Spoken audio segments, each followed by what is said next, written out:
we made it to Zion. So we're in Zion National Park. Say hi, Albert. What's up? And a couple things that I wanted to pass along. So we stayed at an RV resort just outside the gate. I mean, it's not even a mile from the south gate. So the RV spot itself was great. Full hookups, water, electric.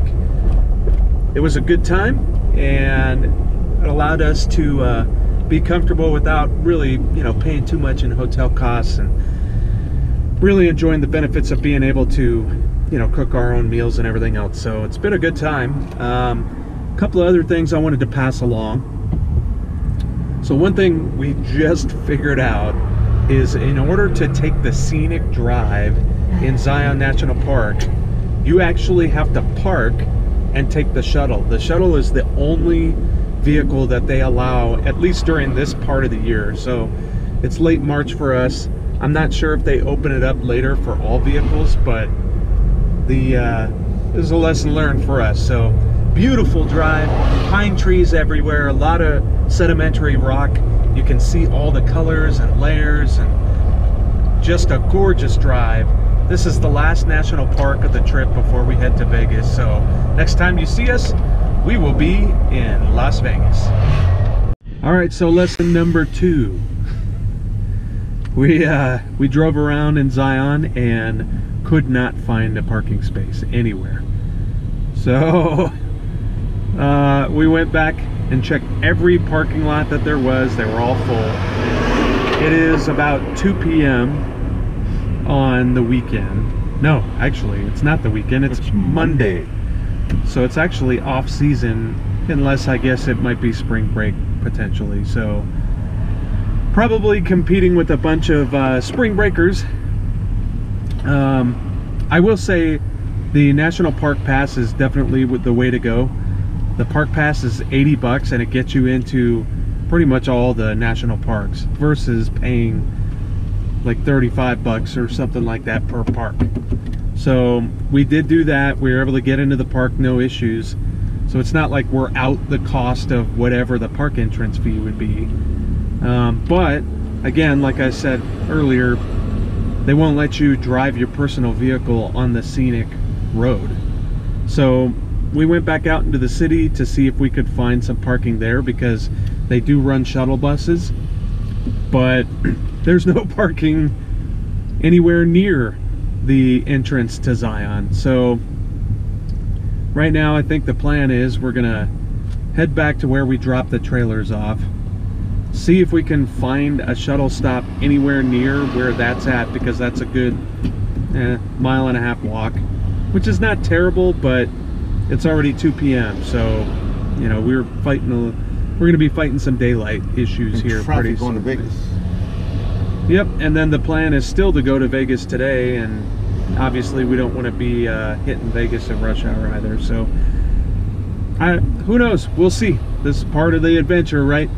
Dealing with things as they come. So I'll let you guys know what ultimately ended up happening. All right, so it's been about an hour and a half. Would you say, Al? 10,000 hours. Been quite an ordeal trying to get into Zion. So there's a lot of construction going on right now, and just so everyone knows, the date right now is end of March 2018. So basically you can sit waiting for one-way traffic for, what would you say, about 30 minutes? Yep. 20 to 30 minutes of just sitting there doing nothing, which after a while, you turn off your car. Yeah, you turn off your car, or your truck, do whatever you got to do to keep yourself preoccupied. But the good news is we almost gave up hope and just decided to go to Vegas anyway.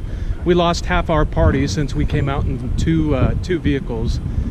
They decided to continue on, and we were a little more aggressive, huh? Yeah, really? Just a little bit. So we dropped the trailers off at a parking spot right across from the RV campground which is about a half mile outside the main gate. Which is where we parked originally. Which is where we parked originally.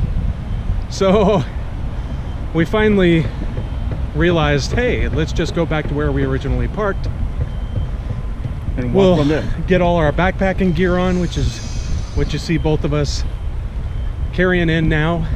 And we're just gonna walk in. So again, the shuttle is right inside the entrance to the park. So it's about a half mile hike from where we ended up parking, right across from the campground. And then we'll take the shuttle the rest of the way.